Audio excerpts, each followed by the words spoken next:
இன்னைக்கு நம்ம பார்க்க போகிற செலிப்ரிட்டி விஜய் டிவியில் கடந்த 2 வருஷமாக ரொம்பவே ஃபேமஸாக ஓடிட்டு இருந்த சீரியலான சிறகடிக்க ஆசை சீரியலோட ஹீரோ முத்துவை பற்றி தான்.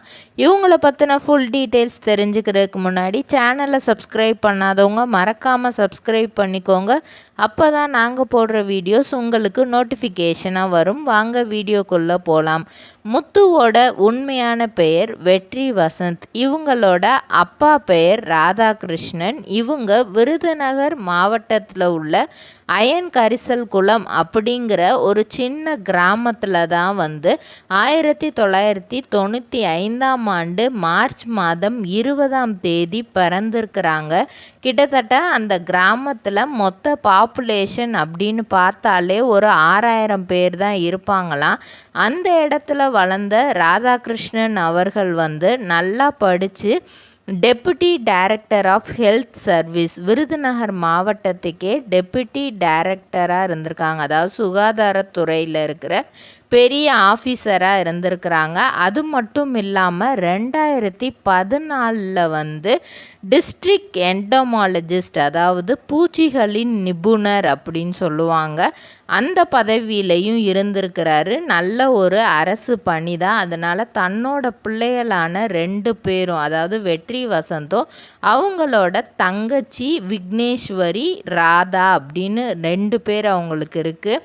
அவங்க அவங்கள விக்கின்னு கூப்பிடுவாங்களாம், விக்னான், இப்படி நிறைய பேர் வச்சு கூப்பிடுவாங்களாம். ஸோ அவங்க அம்மா அப்பா 2 பேருக்குமே இவங்க 2 பேரும் நல்லா படிக்கணும், அப்பா மாதிரியே ஒரு நல்ல கவர்மெண்ட் ஆஃபீஸில் அவங்களும் போய் வேலை பார்க்கணும் அப்படிங்கிற ஆசை இருந்திருக்கு.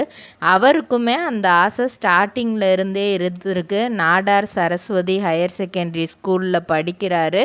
அதுக்கப்புறம் கலசலிங்கம் இன்ஸ்டியூட் ஆஃப் டெக்னாலஜியில் போய் கிருஷ்ணன் கோயிலில் இருக்கிற காலேஜில் சேர்றாரு.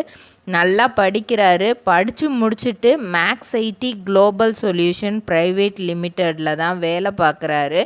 அப்போ தான் சினிமா துறையில் நம்ம எதையாவது சாதிக்கணும் அப்படிங்கிற ஒரு ஆசை வருது. அவங்க அப்பாவுக்கு பொதுவாக சினிமாவில் ரஜினிகாந்த் நடித்த படம்னா ரொம்ப பிடிக்குமாம். ரஜினிகாந்தோட மிகப்பெரிய ஃபேனாம். ஆனால் பையன் போய் இந்த மாதிரி எனக்கு சினிமா துறையில் ஆசை இருக்குது, நான் அதில் தான் போய் ஏதாவது பண்ணலான்னு இருக்கேன் அப்படின்னு சொல்லும்போது அவங்க அப்பா சைடில் இருந்து அவருக்கு மிகப்பெரிய எதிர்ப்பு வருது. அவங்க அம்மாவும் சினிமாவை அதெல்லாம் வேண்டாம், ஏன்னா அவங்க இருந்ததே ரொம்ப கிராம பகுதி. அதனால் அவங்களுக்கு சினிமா அப்படின்னா டிவியில் பார்க்குறதோட சரி, யாருமே அந்த சினிமா துறைக்கு பெருசாக போகக்கூடாது அப்படிங்கிற எண்ணம் தான் அவங்களுக்கு இருந்திருக்கு. அதனால் இல்லைப்பா, நீ நல்லா படித்து ஒரு கவர்மெண்ட் வேலைக்கு போ, நீ கண்டிப்பாக அப்பா இந்த ஃபீல்டில் இருக்கனால நீ படிச்சின்னா கண்டிப்பாக உனக்கும் இதே ஃபீல்டில் ஒரு நல்ல வேலை கிடைக்கும் அப்படின்லாம் நிறைய சொல்லி கன்வின்ஸ் பண்ணுறாங்க. இருந்தாலுமே அவருக்கு அதில் எதுலேயுமே ஆசை கிடையாது. உடனே என்ன பண்ணுறாரு அப்படின்னா, நான் கண்டிப்பாக சாதிச்சே காட்டுவேன், என்னால் முடியும் அப்படின்னு சொல்லிட்டு எல்லாரோட எதிர்ப்பையும் மீறி யாரோட பேச்சையும் கேட்காம வீட்டில் இருந்து வெளியே இங்கே சென்னைக்கு வந்துடுறாரு. விருதுநகரில் இருந்து சென்னைக்கு சென்னை கிட்டத்தட்ட ரொம்பவே புதிய ஊர் அவருக்கு. அவங்க அப்பா சரி நீ என்னமோ பண்ணு அப்படிங்கிற மாதிரி ஒரு கோவத்தோடு தான் அங்கேருந்து வெளியே அனுப்பிட்டாரு. கையில் சுத்தமாக காசு இல்லை. அந்த ஊர்லேருந்து வந்துட்டு செலவுக்கு வச்சுருந்த காசும் கொஞ்சம் கொஞ்சமாக செலவாகி போயிடுது. இதுக்கப்புறம் நம்ம என்ன பண்ண போகிறோம், நம்மளோட வாழ்க்கை என்ன மாதிரி இருக்க போகுது அப்படிங்கிற பயமும் அவர் மனசுக்குள்ளே இருக்குது.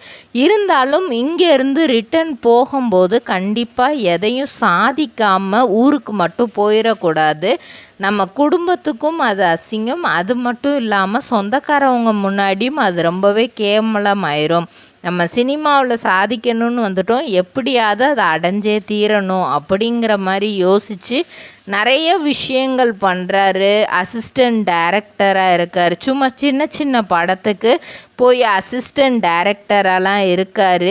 ஏன்னா அவரே ஸ்கூல் படிக்கிற டைம்லலாம் நிறையா கதைலாம் சும்மா சூப்பராக அவராக கற்பனையாக நிறைய கதையெல்லாம் எழுதுவாராம், ட்ராமாவில் நடிப்பாராம். அதை வச்சு ஒரு படத்தை எப்படி இயக்கலாம் அப்படிங்கிறத ஃபஸ்ட்டு நம்ம கற்றுக்கிறணும். நம்ம ஒரு நல்ல டைரக்டர் ஆகணும். நடிகன் அப்படிங்கிறதெல்லாம் அவரோட ஆசை இல்லையா, டைரக்டராகி பெருசாக வரணும், பெரிய பெரிய டைரக்டர் மாதிரி நம்மளோட படத்தையும் பெருசாக பேசணும் அப்படிங்கிறது தான் ஆசையாக இருந்திருக்கு. அதுக்கப்புறம் அதுவும் முடியலை, ஒரு சின்ன சின்னது. அதுக்கப்புறம் விஜய்க்கு ஒரு சில படத்துலலாம் வந்து சைடு எஸ்கார்டு, ஏன்னா ஃபேன்ஸ் அப்படிங்கிற மாதிரி அந்த நற்பணி குழு அந்த இதில் இருந்துட்டு எஸ்கார்டாக வந்து வேலை செய்கிறாரு. அந்த இதுவும் வந்து பெருசாக அவருக்கு இதாகலை, அதனாலையும் வாய்ப்பு எதுவும் கிடைக்கல. அப்புறம் வேறு எப்படி தான் ரீச் பண்ணுறது அப்படின்னு யோசித்தப்ப அந்த டைமில் தான் யூடியூப் கொஞ்சம் நல்லாவே மக்கள் மத்தியில் ஃபேமஸ் ஆச்சு. இந்த டிக்டாக், யூடியூபு, ரீல்ஸு அப்படி இப்படின்ட்டு நிறையா வந்தது. ஸோ அதன் மூலியமாக கொஞ்சம் கொஞ்சமாக ஷார்ட் ஃபிலிமில் நடிக்கிறாங்க. ஃப்ரெண்ட்ஸோட அந்த டைமில் சென்னையில் பழகின ஃப்ரெண்ட்ஸோடு வந்து சேர்ந்துக்கிட்டு வந்து ஃபஸ்ட்டு வந்து திருநிறை செல்வன் வசந்த் அப்படிங்கிற ஷார்ட் ஃபிலிம் தான் நடிக்கிறாங்க. அப்புறம் En Iniya Ponnilave, mister one side lover, 2K காதலி, அண்டர்ஸ்டாண்டிங் கப்புள்ஸ், நதி எங்கே, தூரிகா இப்படின்னு அடுத்தடுத்து, தென்றல் வந்து தீண்டும் போது, ஹஸ்பண்ட் அண்ட் ஒய்ஃப் சேட்டைகள், சுட்டெரிக்கும் மலை, மோதலில் காதல், இப்படி சொல்ல முடியாத அளவுக்கு வரிசையாக சின்ன சின்னதாக அது எல்லாமே கிட்டத்தட்ட ஷார்ட் ஸ்டோரி தான்.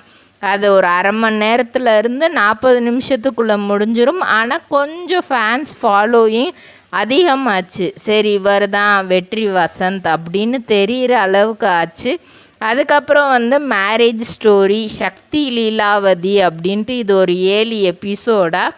இது வந்து ஒரு ஹஸ்பண்ட் அண்ட் ஒய்ஃப் வந்து எப்படி டாம் அண்ட் ஜெரி கப்புளாக இருக்காங்க அப்படிங்கிற மாதிரி வெளிப்படுத்துகிற விதமாக இருந்துச்சு. அதுக்கப்புறம் மறப்பதில்லை நெஞ்சே, ஃபர்ஸ்ட் நைட் டேட்டிங், லாக்டவுன் கல்யாணம், பூங்காற்றே. லாக்டவுன் டைமில் கரெக்டாக வந்து அந்த லாக்டவுன் கல்யாணம் அப்படிங்கிறதெல்லாம் எடுத்து டோட்டலாக வந்து கிட்டத்தட்ட எக்கச்சக்கமான யூடியூப்பில் வந்து நிறைய அந்த நாக் அவுட் யூடியூப் சேனல் ஃபுல்லாக வந்து ஒரு 75% இவரோட ஷார்ட் ஸ்டோரிஸ் தான் இருக்கும். அதுக்கப்புறம் வந்து பேக் பெஞ்சஸ் அப்படிங்கிற யூடியூப் சேனல்லையும் வந்து இவர் தன்னோட இதெல்லாமே போட்டிருப்பார். இது எல்லாத்தையும் ஒரு ஃபேன் ஃபாலோயிங் வந்ததுக்கு அப்புறம் தான் விஜய் டிவியிலேருந்து இவருக்கு ஒரு ஆப்பர்ச்சுனிட்டி வருது. விகடனில் இருந்து டைரக்டர் குமரன் அவர்கள், தமிழும் சரஸ்வதியும் இயக்குன டைரக்டர் வந்து விஜய் டிவியில் நெக்ஸ்ட்டு ஒரு ப்ராஜெக்ட் தமிழும் சரஸ்வதியும் பண்ணிகிட்ருக்கும் போதே வந்து சிறகடிக்க ஆசை அப்படிங்கிற ஒரு சீரியல் பண்ண போகிறோம். ஸோ அதுக்கு வந்து நல்ல ஒரு ஆளாக தேவைப்படுது. கொஞ்சம் ரக்கடான பையனாக இருக்கணும், அதாவது குடிகாரன் அப்படின்றது பார்த்தோன்னு தெரியணும் அப்படிங்கிற மாதிரி ஒரு ஆளை தேடிட்டு இருக்காங்க. அப்போ வந்து நிறைய ஹேண்ட்ஸமான பசங்க வந்த இடத்துல நம்ம வெற்றி வசந்த் தான் அதுக்கு வந்து கரெக்டாக சூட் ஆகிருக்காரு. ஃபஸ்ட்டு அவர் அந்த சீரியலுக்குள்ளே வந்து என்டர் ஆகும்போது ஃபஸ்ட்டு அவரை பார்த்த எல்லாரும் இதெல்லாம் ஒரு மூஞ்சின்னு இதை சீரியலில் போட்டிருக்காங்க அப்படின்னு பலவிதமான கமெண்ட்ஸ் வந்துச்சாம். அவரை நேரில் பார்க்குறவங்களுமே ஸ்டார்டிங்கில் நீலாம் ஒரு ஆளுன்ட்டு நீ எப்படி தான் உனக்கு சீரியலில் வாய்ப்பு கிடச்சிச்சோ அப்படின்லாம் பேசியிருக்கிறாங்க. இருந்தாலும் பரவாயில்ல, நான் ஸ்விக்கியில் வந்து சாப்பாடு டெலிவரி பண்ணிக்கிட்டு என்னோடய வயிற்று பசியை போக்கக்கூட முடியாமல் இருந்தேன். எனக்கு விஜய் டிவியில் ஆப்பர்ச்சுனிட்டி கிடச்சிருக்கு, அது எனக்கு ரொம்பவே பெரிய விஷயம். அதனால் எனக்கு இந்த கேரக்டர் எனக்கு பிடிச்சிருக்கு.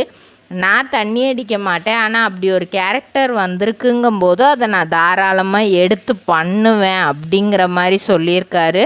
ஸோ இப்போது ஆனால் வந்து மக்களோட மனசு அப்படியே மாறிடுச்சு. இப்போ முத்து அப்படின்னா இவர் வந்து சின்ன விஜய் சேதுபதி அந்த அளவுக்கு யதார்த்தமாக நடிக்கிறாருன்னு சொல்கிற அளவுக்கு மக்கள் மாறிட்டாங்க. அவர் டைரக்டர் ஆகணும்னு தான் நினச்சாரு. ஆனால் இப்போது ஒரு நல்ல ஹீரோவாகவே ஆகிறதுக்கு அவருக்கு வாய்ப்பு வந்து வந்துட்டுருக்கு. அவரோட கனவே கலையாதே ஷார்ட் ஃபிலிம் வந்து ரொம்பவே சூப்பராக இருந்துச்சாம். அது மட்டும் இல்லாமல் இந்த சீரியலுக்காக promising talent of the year, அது மட்டும் இல்லாமல் சூப்பர் ஹீரோ, பெஸ்ட் ஹீரோ அவார்டெல்லாம் வந்து இவருக்கு விஜய் டிவிலேருந்தும் விகடன்லேருந்தும் கொடுத்துருக்குறாங்க. இதே மாதிரி பல செலிப்ரிட்டிஸோட பயோகிராஃபி தெரிஞ்சுக்கிற சேனலை மறக்காமல் சப்ஸ்கிரைப் பண்ணிக்கோங்க.